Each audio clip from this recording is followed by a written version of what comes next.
I'm gonna be about right here. Don't worry about this because that's not gonna. We good? Perfect. All right. I didn't mess up the stream. Stream is still good. Are we ready to rock and roll, fellas, or are we ready to rock and roll? I think we're all ready to rock and roll, right? Here we go. All right. Now we're gonna have comments coming from different angles. We have YouTube and Facebook. Turn that music off. That music's got to go off. It's been had to go off. Now, yeah, if you want. This way. Mm-hmm. We need the camera to go up a little bit, Ralph.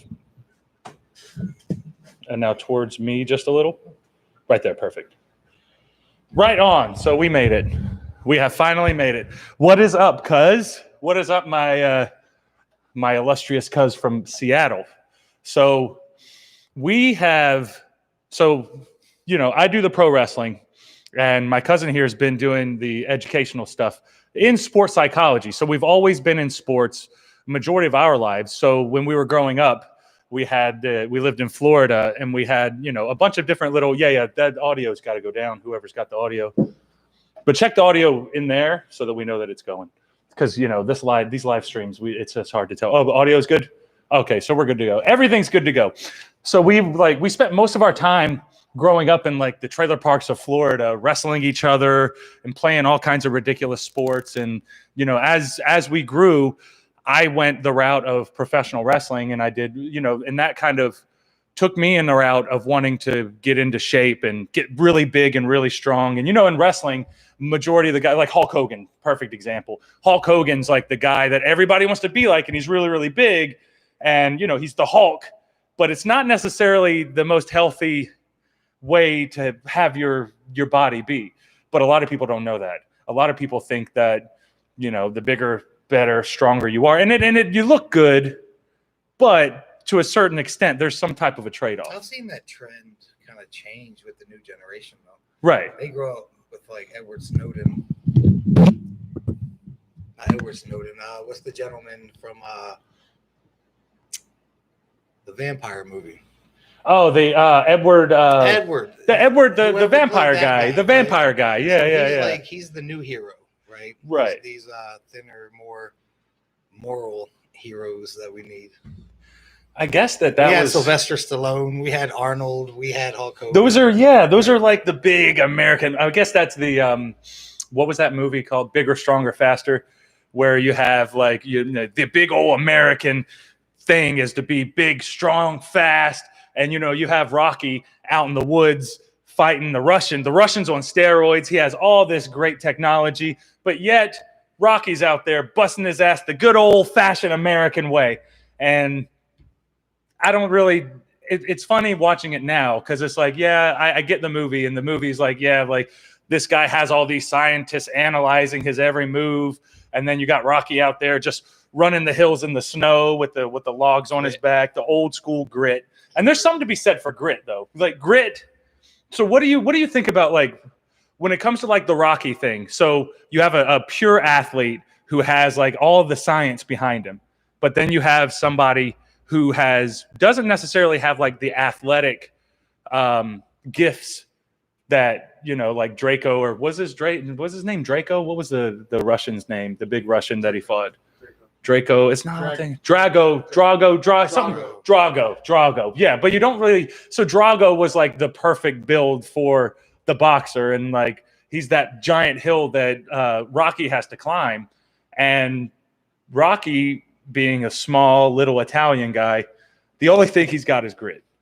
So what do you think about grit? Is grit something that is ingrained in people?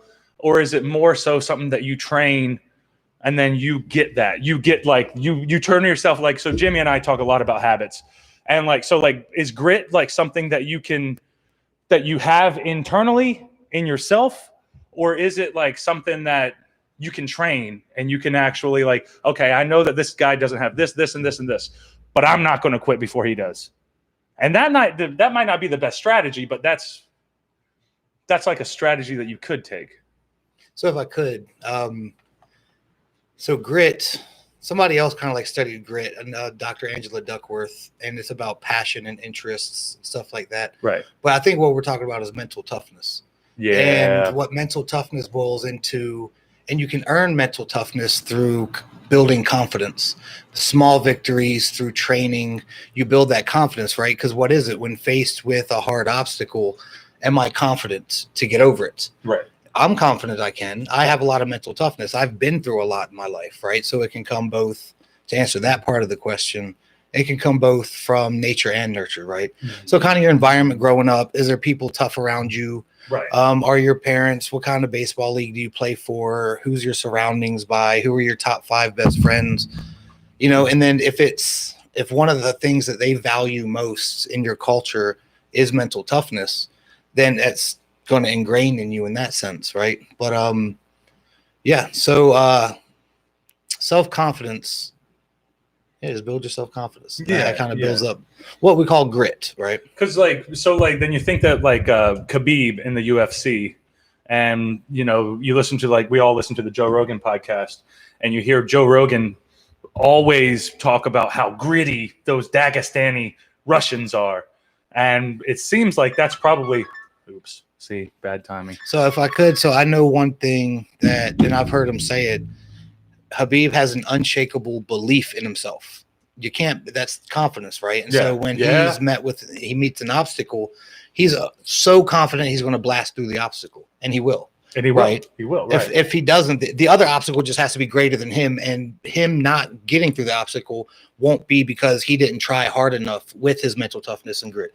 It'll be merely because the opposing force was either just a larger force or its grit and its self-confidence overwhelmed him. Right. But at that point in that time, that was just the way that the cookie crumbled. And so Khabib so far hasn't been the cookie that's crumbling. He's been doing he's been crumbling people. And but they talk about a lot of the fighters there just having some type of spunk to them, which I thought that it would be grit. It'd have to be something because of the area that they live in. I assume it's a pretty rough terrain. I haven't researched Dagestan. I've only seen, what UFC shows you, but UFC's building their own storylines too. So they're going to want to we're American, so we hear Russian and we automatically think crazy Russian people, but it's probably pretty similar to what we have with all these different minute differences. Like instead of Christianity, it's Islam or whatever the case may be. Colder climate, right? Colder climate, a little rougher, but I guess it really depends on. No rougher than you and I, but his father was a wrestler, so his father was like, from a baby, let's go wrestle. Here's what you're going to do. You're going to wrestle. We're going to wrestle bears at 7. Yeah, right? Exactly. Which is ridiculous. Thinking about. So how confident do you got to be knowing you used to wrestle bears when you were 7? Exactly. And now you're facing Conor McGregor. You're not even a bear, dude. So you're not even how could you be intimidated by somebody who's not even a bear when you've been wrestling a bear since you were a child, So he knew he was confident that he would push through the object. Right. Exactly. That's the main thing. So it's grit's something that we're using it in a fighting context, but it can be taken into many different scenarios. Distance runners have to have grit. Long distance runners have to have a crazy amount of grit. Wrestlers obviously have to have grit. There's a bunch of different types of I guess more so the endurance type sports, you have to have grit. I guess there's different versions of grit too, because if you're a skateboarder, your grit isn't necessarily endurance. Your grit is continuously getting up from falling down, from all these different tricks that you're trying to do. Well, it's a dangerous game, and you're going to fall. In order to learn a new cool trick, you have to have some type of follow through with it, which would be, I guess, that could be considered grit. And it's it's interesting though, because a lot of this stuff, what is that? Time stopped automatically. Just press record again. Yeah, you're good. Still good with everything? Right on. But anyway, yeah, that's one of the crazy things. Grit, there's so many different versions of grit. But what are we're talking about more sports philosophy. And I know your background's more in sports philosophy, and my background's a lot in sports. What are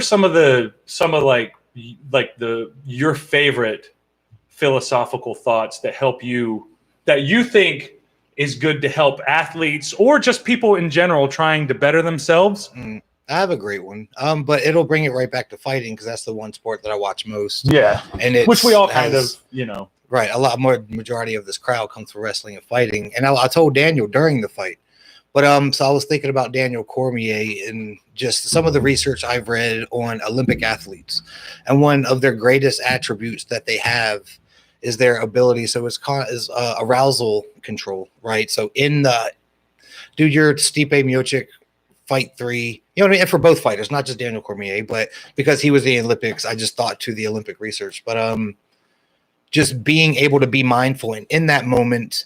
And so say you do take a couple punches to the chin, you know, the grit or self-confidence or mindfulness to where each time you get punched, you got a few thoughts there. Right. Oh God, that hurt. Oh man, is it going to hurt more or do I push forward? And each little victory, each little self-confidence roll that you just start pushing forward, but both of them have it, you know? Right. And so arousal control. So in the stressful moments, you're able to control your self-talk. I think self-talk is super important. That's huge. Right. Because arousal control, if you lose control of the arousal, your self-talk will run. You'll start talking to yourself poorly. You'll talk yourself out of it. I talk myself out of it sometimes. Like I'll be wanting to go. You know, I've been doing my runs a lot here recently. And sometimes I have to debate myself when it shouldn't be a debate. I've had this conversation with myself where it's not a debate. I need to go. And every now and then I find myself, okay, I'll go. I'll go in a minute. Let me check my phone real quick. Let me go in there and make some tea. I ran out of tea, so I need to make some tea before I go. So when I get back, I need my tea. You know, so I get that ready, and I still don't.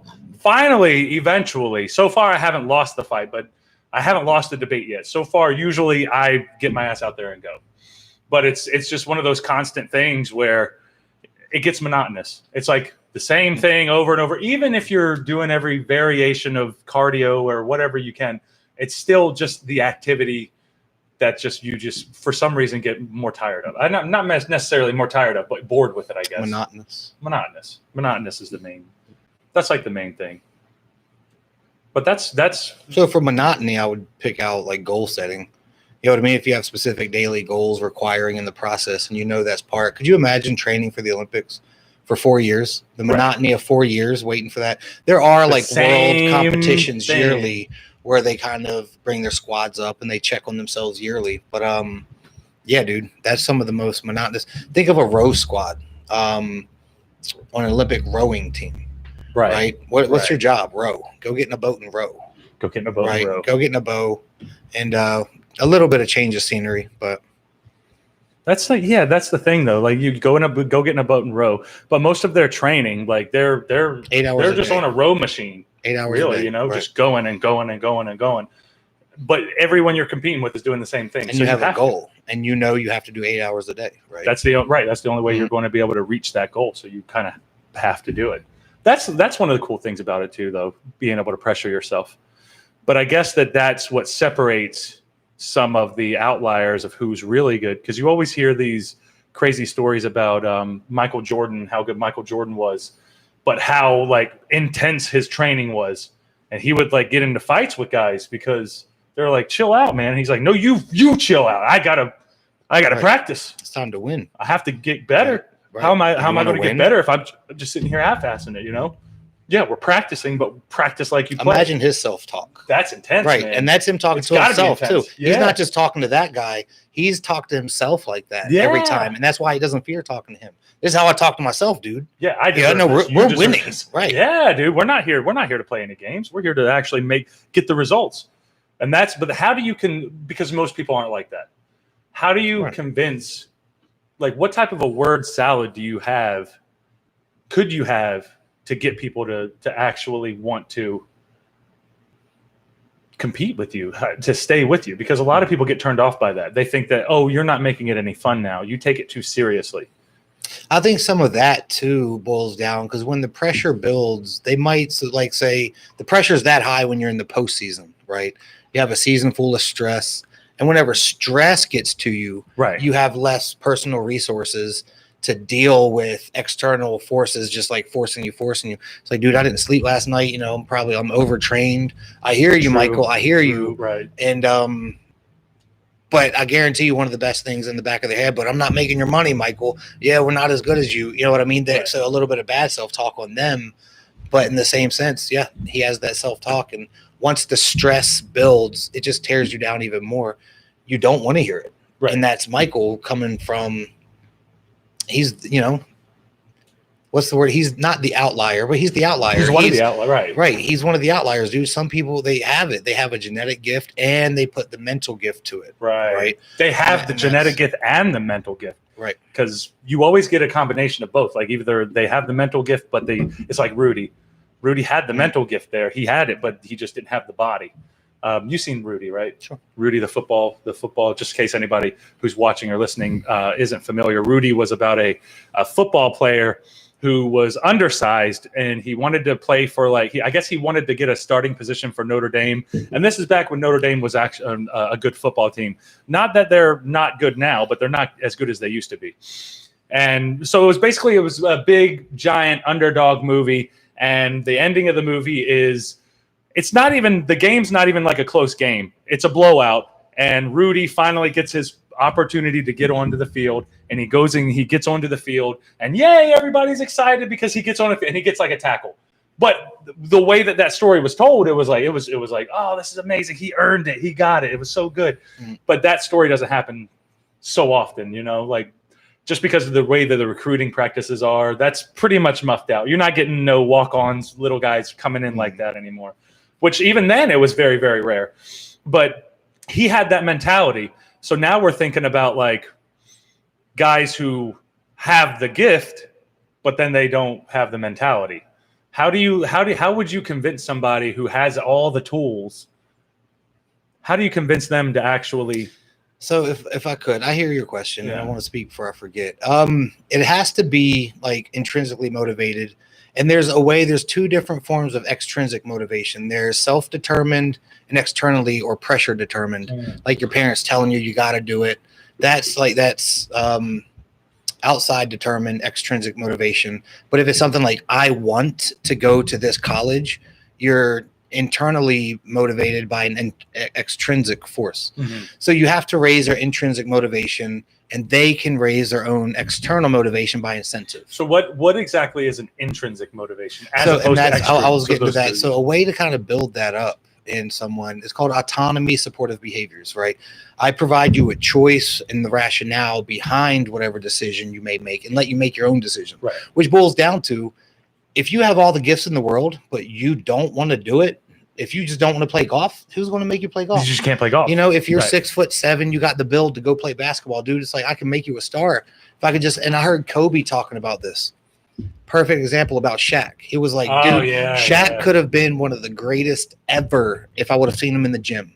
But he just used his size. He didn't prepare. He was simply the big man, and we used him, and we won championships. Definitely. But he looks in the camera and just says, man, he could have been one of the greatest of all time. Right. But he's not. He's always remembered as a big man. Good guy. Right, good, but he's not the conversation for greatest of all time. That's a good point, too, because Kobe he worked closely with worked hard. And everybody knows how Kobe worked.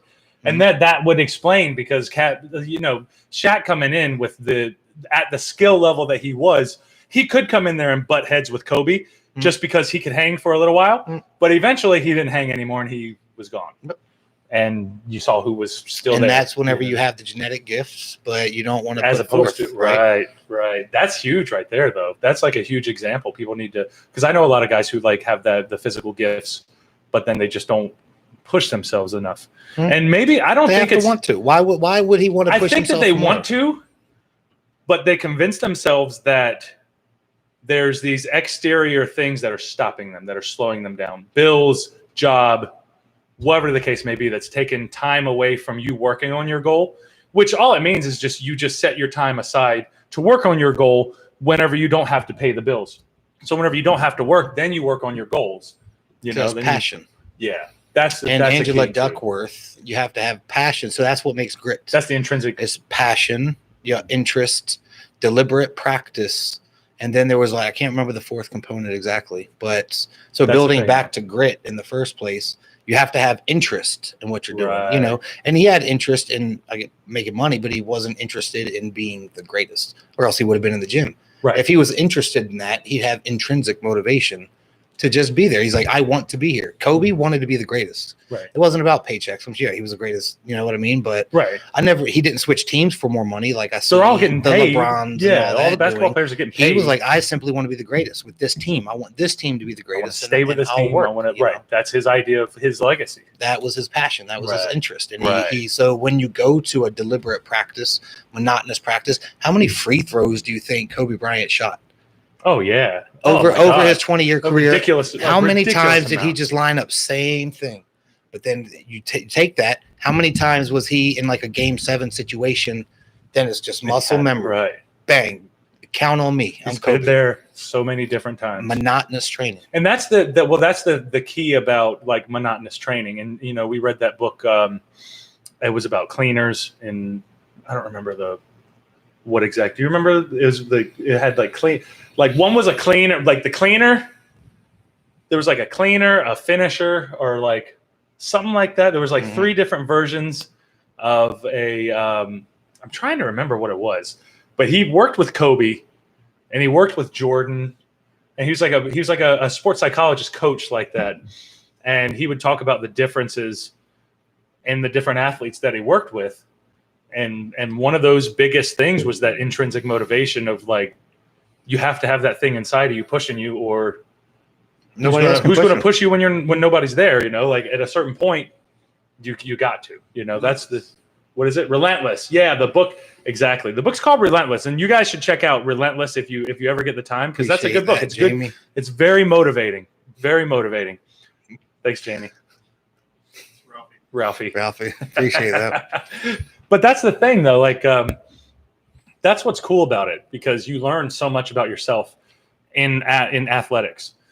That's why, like, it's really good. I think it's really good to have your children in some type of organized sport, so that they can learn to lose, they can learn to teamwork, they can learn to work with people, and they can learn how frustrating it is when somebody on the team isn't holding up their end, and they're going to learn how to handle that. Because there's different ways to handle that too. Because a lot of like we were reading that paper talking about like social social learning theory, and a lot of that type of stuff. It's mainly conditioned. So it's like you're conditioned a certain way, and then the way that you're conditioned doesn't necessarily react the right way that other people are conditioned. But like, what's the best conditioning for like the best results that they say? You know what I mean? Like that they say like. To continue working towards your goals, because we're athletes, but like most of the people that listen to me and follow me are just regular people that just want to get into better shape.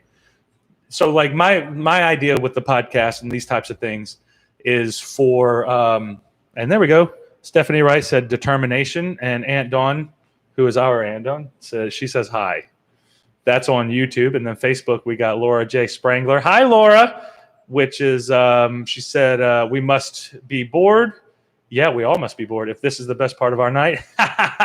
Very nice, Laura. Thank you. And then Sean Crecky, champ, endgame. Thank you, brother. Appreciate that. We got to love the support.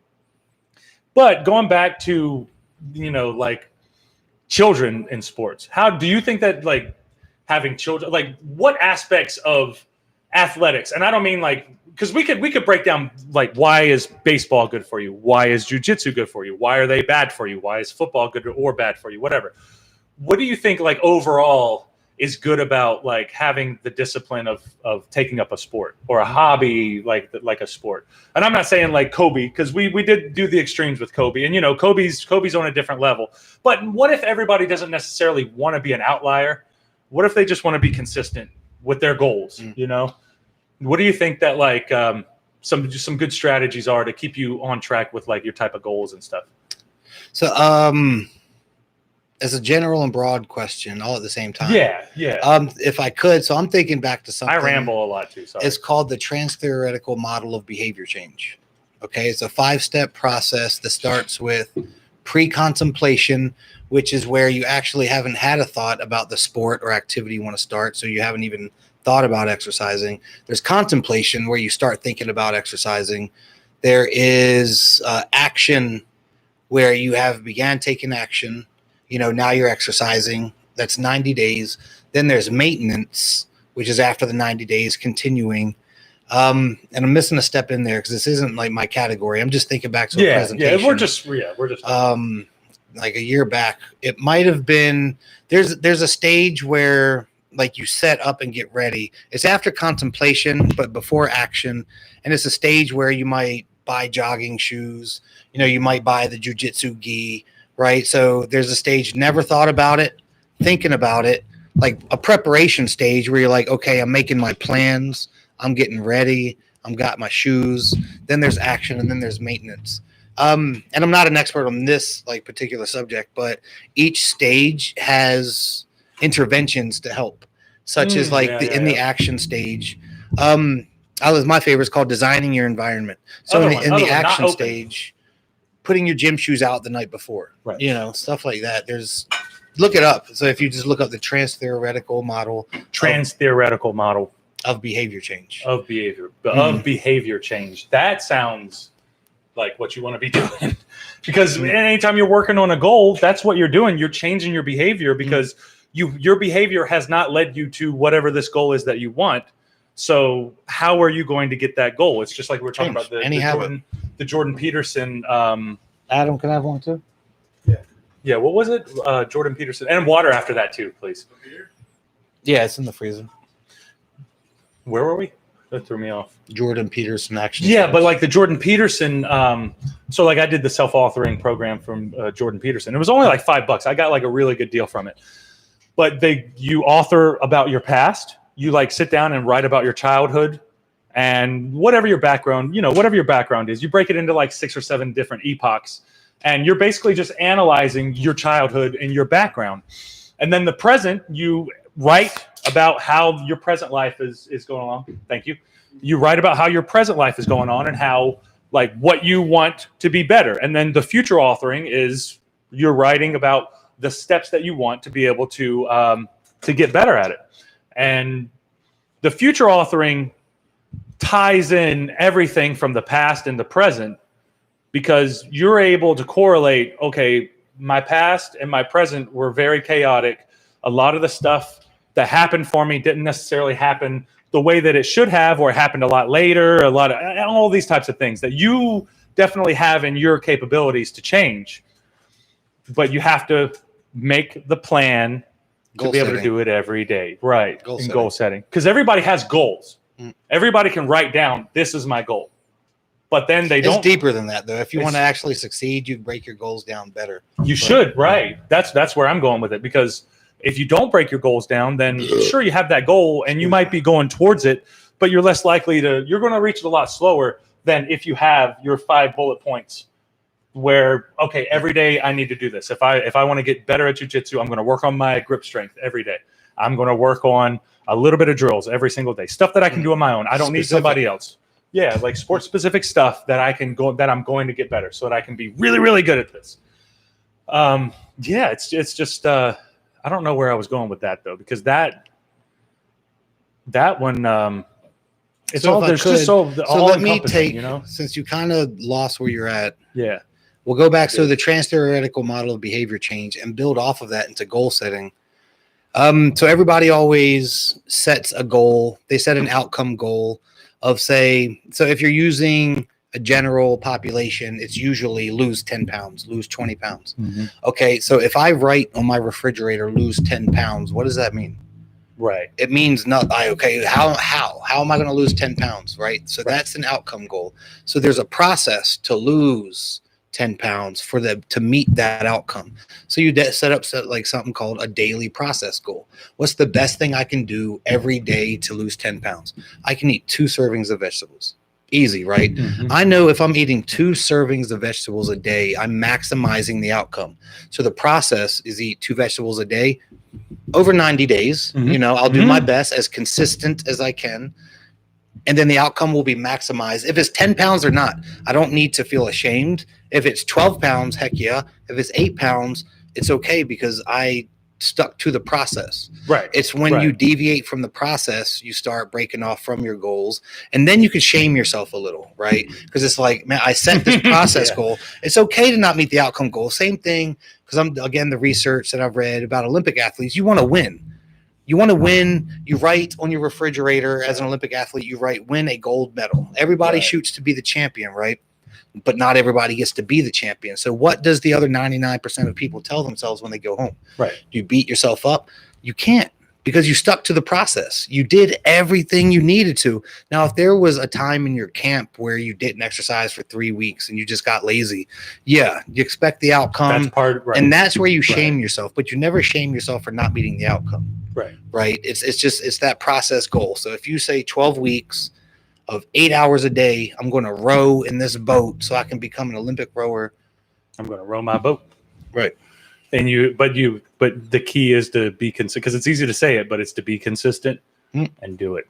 Get your row on, get your row on, get your row on. So we talked a lot about like independent type stuff.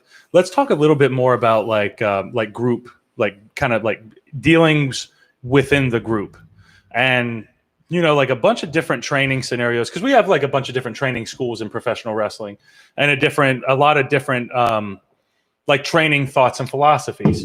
And, you know, some are really good, some are really old school and not really good. Have you seen like the bad and some of the old school philosophies? Can we talk about like some of the bad old school philosophies? As far as like leadership? Just in case anybody out there has, like as far in leadership. And like, yeah, exactly. And your progress in what you're doing. Like, I just took the course in inclusive leadership. So there we go. I think something important in leadership, like you just said, is like these old gyms that have this old mindset. One of the biggest, especially like a lot of the research I was reading on the military specifically, there was a leadership style is called authoritarian. But then the leadership style is called transactional. It's based on reward and punishment. Do what I ask you to do. I'm going to monitor everything you do. And if you don't do it right, I'm going to tell you that you do it right. You won't get your reward. And I'm probably going to ridicule you and put you in the out group. Right. I'm not going to let you be in the in group anymore. What's the out group? The out group is anybody that's not favored, right? And so now once you're in the out group. Okay, so we're thinking about like a baseball team. And there's like a group of kids that are pretty good, but then there's always like the little outcasts, that outfielders that aren't really that good. And a lot of times when like just in their social dynamics, like the players who get more playtime generally have more confidence and feel better about themselves. Absolutely. And so it's a lot harder for like the ones in the out group, even though they're in the group, they're still within that group. They're still on the out group. I was just reading a paper about that too. And at that young of an age, almost anyone can be cultivated to get that athletic skill or that sport specific skill. But it's because if the coach perceives them at first, if I just give you a quick perception of, I don't think you're as good as Johnny, I'll give you less playtime. Now you won't get as good as Johnny, because I'm giving you less attention. I'm going to give Johnny the attention because I think Johnny's the star, right? Right. And so with some teams, obviously, it's more severe than others, and there's like this nice spectrum. But yeah, in group, out group. As soon as I put you in the out group, I kind of exclude you. My teams actually won't be as good because I'm not cultivating you as good as I can. I'm not cultivating. Everyone's not cultivated as well, right? But Johnny will, you know. Right. That's a big thing that you get in most coaching, because I think that like there's a sense whenever you get like the newest studies on like sports psychology or on like what we were talking about, in-group, out-group theory and that type of stuff. But most coaches, they have no idea about that type of stuff. No. They just know about the coaches. The biggest thing. So my teacher is in the Positive Coaching Alliance. It's a governing body for the youth sports in the entire America. And she always harped, you know what the prerequisite to get a coaching job is? Get somebody to hire you. Right. And then you got somebody on your resume and you can go to the next team. But you know, there are great coaches out there to model, but there are some people that shouldn't be coaches. Right. You know, I could probably think back to my little league baseball days. Some of them, you know, they're dads, you know, and they want to get out there and they're favoring their son or whatever, you know, and so be it. Their son's good. I became a coach because my son's good, you know, and I'm still going to help the team because the team's got to win. But however, that still takes place, right?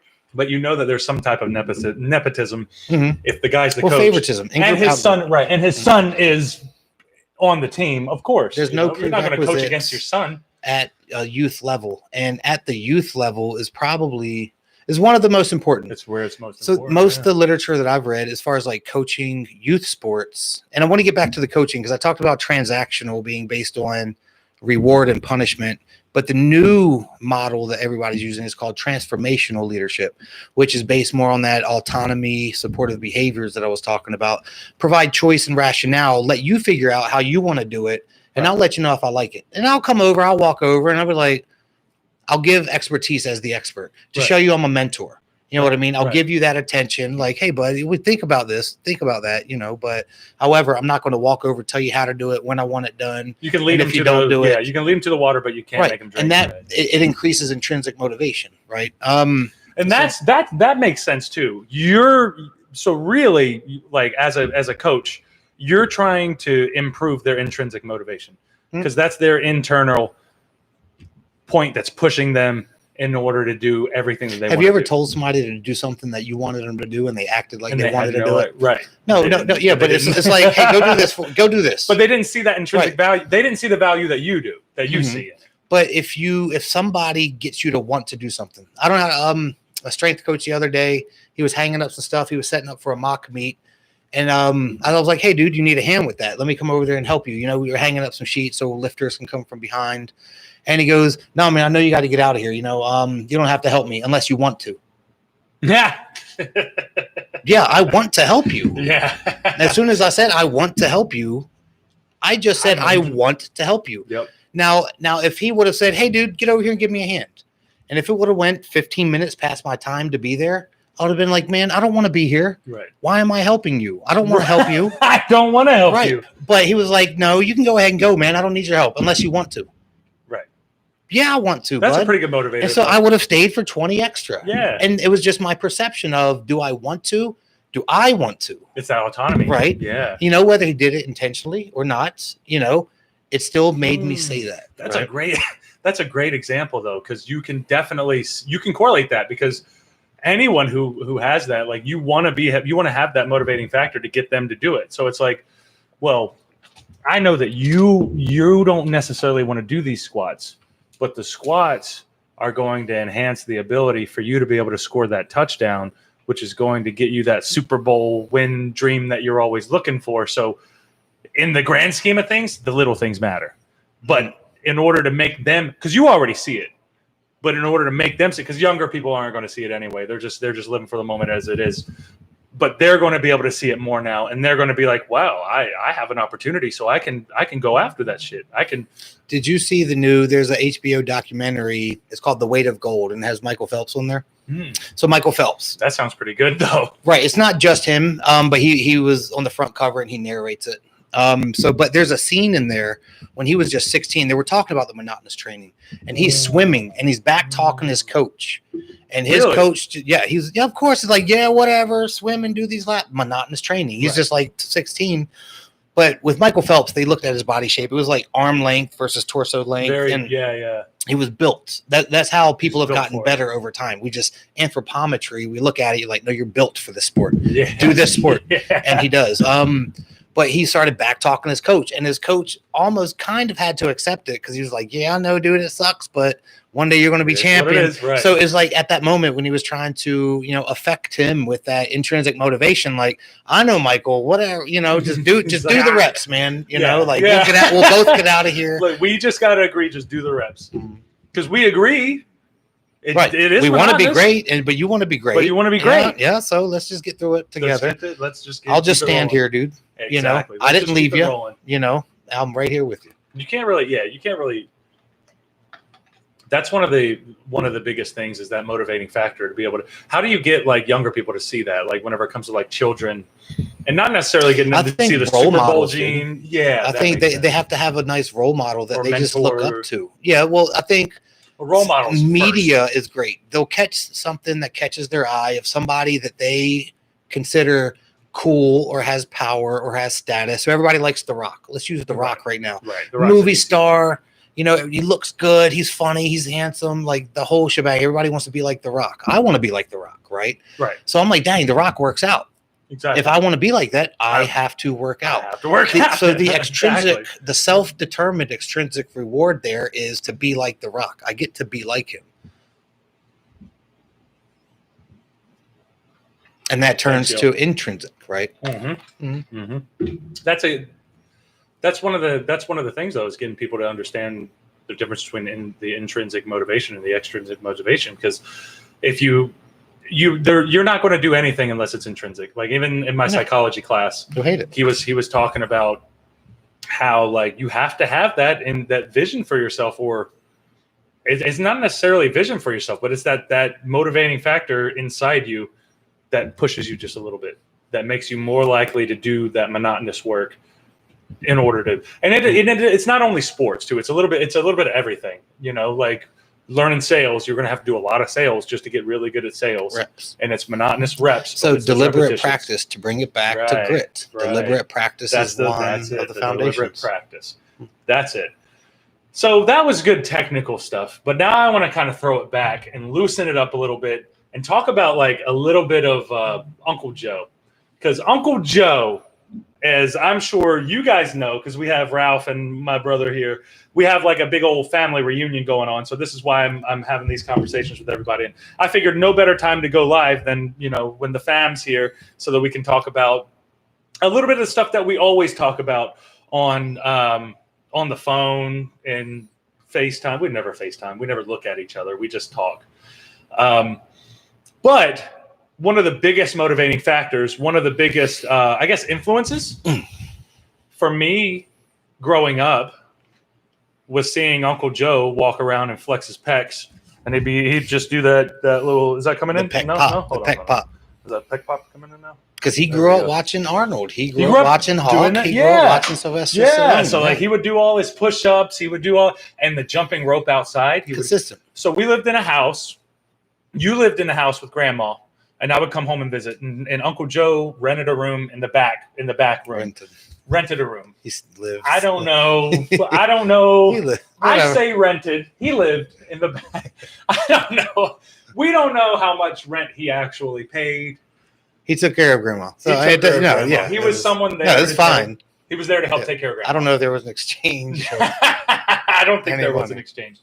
But he rented the room. We'll just for story's sake, he rented a room back in the back of our in the back of our house, and majority of our lives he lived there.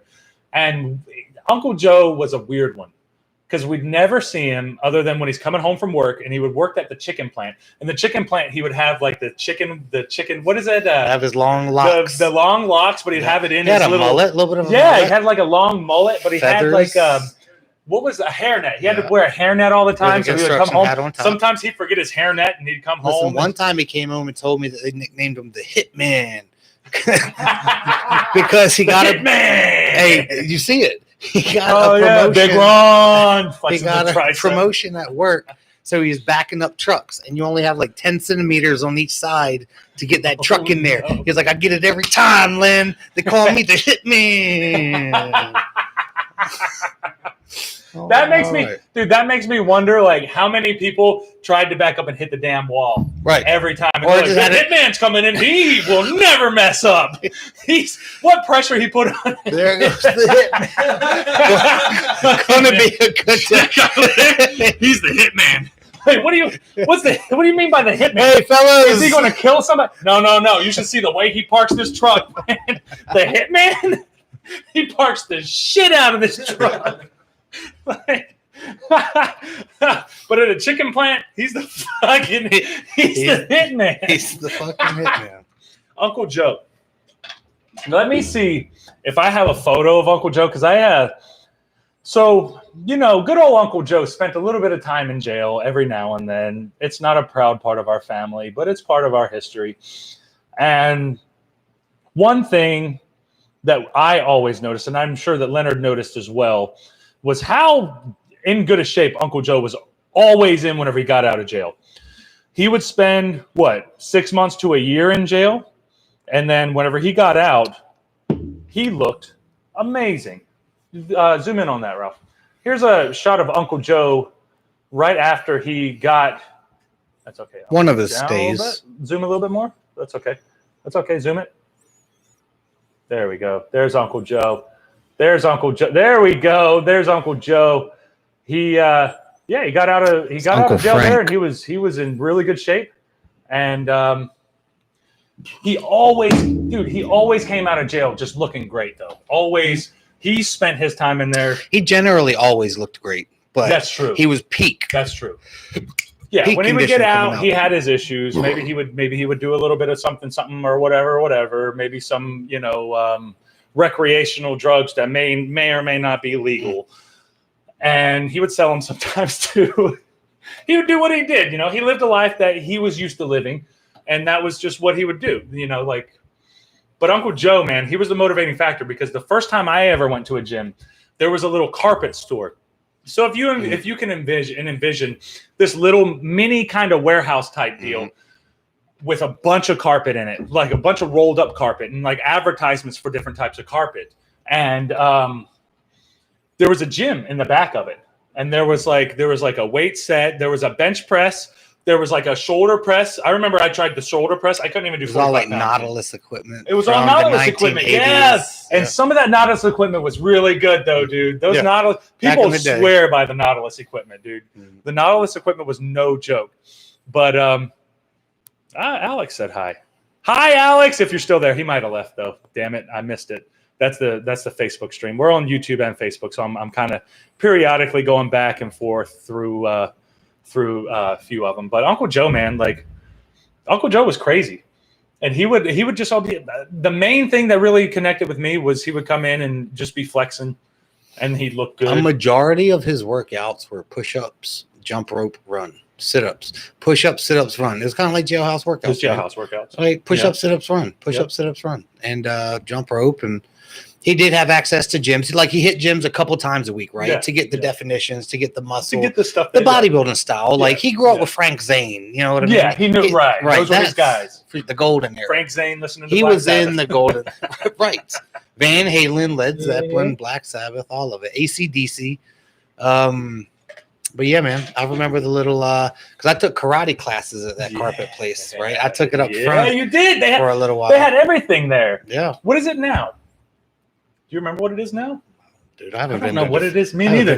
That's true. Do you remember what that was? The little carpet store in front of It was a tattoo shop. Discount carpet. Yeah, it was discount carpet. Is it still? It's still there. It was a tattoo shop. Is it like half a tattoo shop, or the tattoo shop didn't? It might have been next door to it. The next door. Oh, that makes sense. Yeah, that makes sense.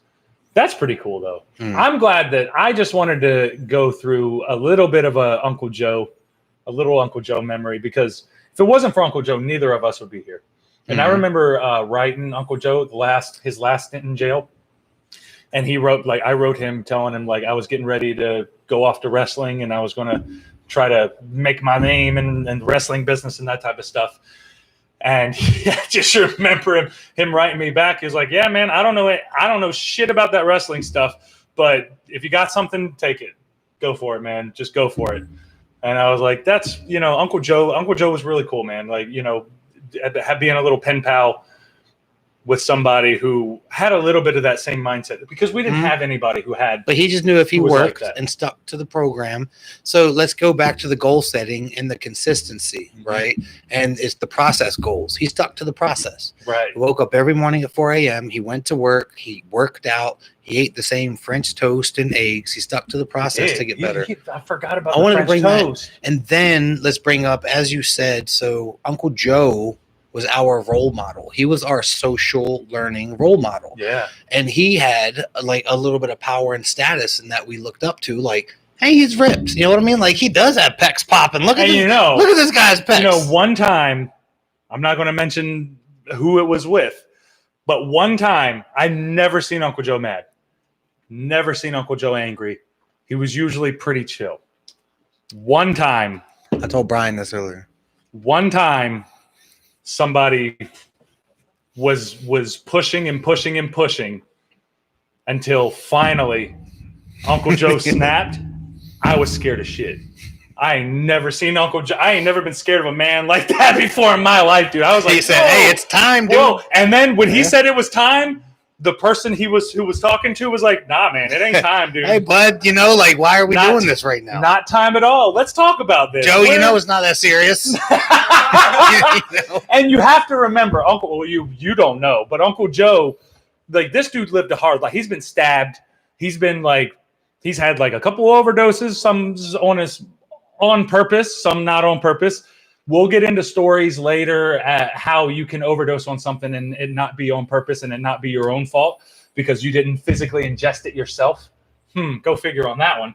But we'll just tease those for later stories because we have so many Uncle Joe stories. We have so many Uncle Joe. We have so many just ridiculous stories just so that we can share our story with people and people can understand a little bit more about where I come from, where we all come from, my siblings, and we can make a connection with people and hopefully help people try to better themselves in some kind of way, something, you know? So I think the biggest connection is always not just saying where you came from or what made you who you are, but it's also the process of what you've done about it and what does the future look like. Right. So you got to tie it all in because like that, a little bit of it just sounds like, hey, let's stick back here.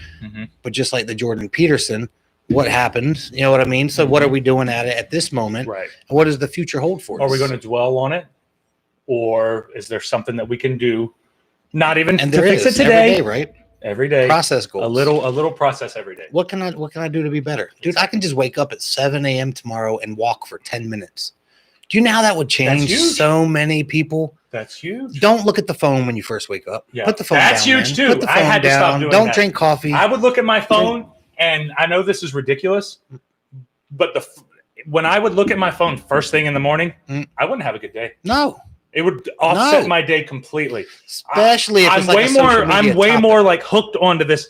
I want to be on YouTube. I want to play on social media all day. But if I don't touch it, I forget I even have my phone. And then I'm way more free to do everything that I need to do in order to keep the ship afloat. You know, like that's just one of the things. But we're at 56 minutes. We wanted to go about an hour. This was pretty fun, dude. We got to do this again. We definitely have to do this again before you leave. Sure. Maybe we can do it a couple more times before you leave. How about that? Would you be down? I mean, I'm here because I need some good conversation. Like probably an hour went by fast. It went by very fast, man. That was fun. That was very easy. But thank you guys for joining us. Let's go back to the live. Hold on, man. But if I'm gonna do this again, I need a chair like that. So can we have that conversation while we're live? I want that chair. You want this chair? I want us both to have a chair like that. You know, Leonard. And I think I need to sit closer next time. One thing I have to say, because you're like out angling me hardcore, dude. I look so dwarfed. I look good over here. I do have the camera taking up half my space, though. But you know, what can you do? Anyway, thank you guys for joining us. We appreciate it. This was a good night. We have to go another hour, dude. No, we're not. All right. So what we're gonna do is we're gonna take just have a little 5-minute break. Thank you guys for waiting and coming back. We dropped off on our Facebook views, but we picked up our YouTube views. So I think the YouTubers are more late night people anyway, especially for a Monday. What's up? What's up, y'all? Oh, I gotta get over here now. No, don't. Why? Don't out angle me. No? Okay. No. I don't know about all that. You're not going to out angle me. Back it up a little bit so that I get my full beautiful, glorious luscious locks. Change the shadows though. The shadow is like right over my bicep. My shadow? No, like bam. As long as see, right here. No, see this? See that light shadow? See makes the bicep look bigger. Yeah, it's popping. It's got the pop. See, that type of stuff keeps coming. But we're just gonna have to deal with that for today, and I'll fix that later. What type of stuff? This stuff. You see that on the live stream? They can see that? They can see that. And I messed it up. I don't know how to fix it. It's not going to lose you, dude. It's going to follow you everywhere you go. Don't say that. I'm just telling you. That's my theory anyway. I have a feeling it's going to follow you everywhere you go. I don't know if it's actually going to follow you everywhere you go. That's quick, dude. But you're from Seattle. In Seattle, now we're going to change. I flew here. I've lived in Seattle for 7 years. Let's not start this by saying I am from Seattle. I am from Florida. Let's just change it a little bit because we were talking about a little bit of philosophy of sports, if you will, earlier. And now I'd like to talk about it's COVID season. I don't know if y'all know or not, but the world's shut down. Apparently, there's like there's a disease. Is it a disease or what is it called? A virus. Yeah, There's a virus that's on the loose. You just got to be careful out there. But apparently, where the worst cases are, coming from Seattle, coming from Florida, coming from Georgia, where Do they I'll say be next Seattle's week. one of the worst cases? Yeah. Do they? Yeah. That's the rest of the country. I don't know if in your bubble, in your Seattle bubble, if y'all know that or not. Seattle's one of the worst ones. Really? Do you think it's because of the homeless people?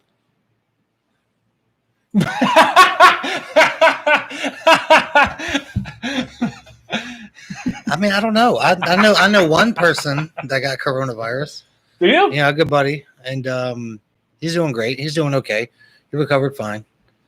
Outside of that, dude. Did he explain? Did he tell you like what it was like? Was it just kind of like cold? No, because we were just texting. We were texting about something else. I was texting about meeting him at the gym. Like, hey, buddy, what's up? And he was like, I can't. This happened, and I'm quarantining right now, taking care of myself, feeling good. So him and I will meet up at a later date. But I did see on Facebook, my buddy's doing fine. His next test was positive, negative. Good. So like he's out of it. He quarantined well. I don't even think any of his family got it while he was quarantined. So yeah, I have not. I think though my wife, she's worked with a few people that's contracted it, and yeah, so she knows more people than I. But I'm recluse. I mean, you have to deal with that. For us being a hot spot, I think I like Brian said earlier, where are they? But with that being said, I'm staying at home, so I'm not out seeing them. Right. So right. I can't totally speak on it. That's who knows, man. Who knows anything about anything that's going on?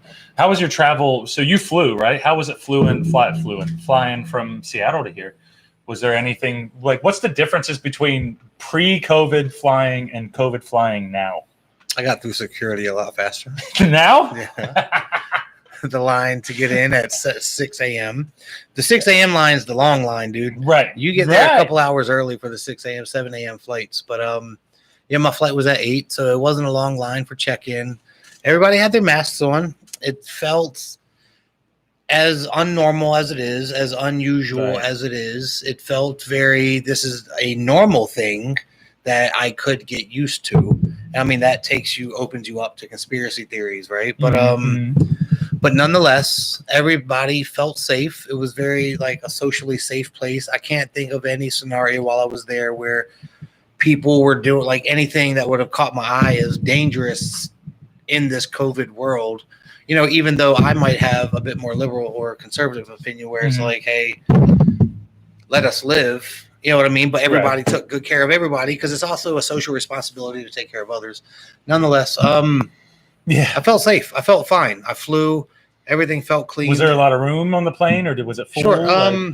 Most people. So for me, flying, and maybe this is why my ticket didn't cost as much, but they didn't assign my seats until they knew that some of the families that required sitting together were sitting together in groups. Yeah. And then they spaced us off of them, right? Because people in the same household can live together. It felt normal, dude. And no, there was somebody. I had somebody next to the window. We had a seat between us. There was a seat over here. I did see there was like a group of 3 up here, but they were all together. It was obvious they were together, But there was, like I mentioned earlier today, I guess I feel like I put more psychological shackles on myself with this COVID fear of, no, dude, just sit right here. I flew direct 5.5 hours. I used the restroom once. And I just, even in the restroom, my psychological shackles, I was just like, making sure I didn't touch too much. But if it's genuinely, it's more transmissible than the common flu, the common cold. It is. That's what people are. It's not like that. It's worse. It's just more transmissible. So it's like. So that part we get scared of, but really, if you wipe away the hysteria, the social hysteria behind it, and the movement behind it, because they're meeting, the people arguing masks, no masks. Right. I felt safe. Everybody was taken care of, and like I mentioned, I would fly my family now. I wouldn't mind. Like I would have my kids now. My 3-year-old dude, that's 3-year-old's a little young. That's a tough one though. So you know what I mean? Yeah. I was like, man, if he wasn't 3, but if he was 5 and just Right. and he's Right. cool about the mask though, because he knows, hey, Walmart, hey, grab your mask. You know what I mean? You're Like good. Yep. it's kind of for him to be 3 years old, and this is where he's picking up these social habits. Like right now, he's observing the world, and we just wear masks. So to him, this is his only normal. Right. Right? It's Right. like, oh, we go to Walmart, grab your masks. You know, yeah, everything felt safe. It's so interesting. Was it fine, like pulling into BWI, and how were the airports? No, I guess regular. I was speeding. Pretty normal. Were they deserted? Did they seem like? Yes, absolutely. Okay, so for that, yeah, absolutely deserted. Well, because you can only fit half the amount of people in each plane. In each plane. So only half the amount of people will be in each. And airport. they're probably not selling half anyway right now. Sure. Mm-hmm. Do you think that they sold half on yours, or was it probably less? It was pushing half. You know what I mean? Like I wouldn't say no, not half. Right. You know, so right. I would say pushing half. That's interesting, man. It's such a weird world that we live in now, because it's different than anything that we were used to, you know. But it's just one of those things that you can take comfort in the fact that everyone in the world has to do it. Everyone in the world has to get through it. Everyone in the world has to put their mask on. So we just have to do it ourselves until there's some type of a vaccine. And right, no confrontations. No, just get through it. Let's just get it finished, because you can see. It's like we were talking about earlier, that guy who was testing people. He walked through Walmart and he had the Lone Ranger mask on. And specifically their stuff just said face covering. It did not say you have to have the nose and mouth covered. So he got away with it that day, but then I'm sure like the next day they changed it. Yeah, sure. I'm sure, because people are always trying to look for technicalities like that. And then people are going to correct for the technicality, so that no, you're not going to. Yeah, That's you law. know what we mean. That's legislation in general, right? Yeah. So people break laws. Are like, nope, I broke this law. It says right here I can. Technically, I didn't break this law. So law 14, 2.A/7 D 4, 5, 6. Ye shall not do thee. Simple as that, you know. While doing this, right, if this person's there Yep. under these conditions. Yep. Dude. It's just ridiculous, because I haven't been able to travel other than just driving to different areas and stuff like that. And the gas stations, honestly, seem pretty normal, other than people wearing a mask. There's still people on the roads. There's definitely less traffic, though. There's definitely less traffic everywhere. I don't have a problem getting up to Philly. I don't have a problem getting down to DC. DC's nothing now. Wow. DC is an animal, man. I hate DC's crazy, but it's nothing now. It's nothing. Wow. You could go to Uber. I should Uber in DC. I'd probably be making a killing down there. Wow. You know. Yeah. But anyway, thank you guys for joining us. I think we're going to end it now, because this was a good episode. This was a fun episode. We're at about an hour. We did about a full hour, because we had 10 minutes at the beginning and 5 minutes there. So a little bit of a break with everything. But thank you guys for joining us. Appreciate it. We have all of our all our stuff is good to go.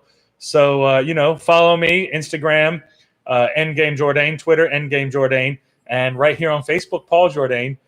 Follow cousin Keats here. He's at Absolute Strength on Instagram. Do you have a Twitter? You'll tag me in something. He's Leonard Keats. I'll tag him in our video. I'll be around. But we're going to be doing a lot more of this, and especially on my channel, you're going to be seeing a lot more of these faces, as it is anyway, because I have a lot to talk about, and you're going to listen if you want to. If not, then go somewhere else. But we're going to end this now. So thank you guys for joining us. Peace.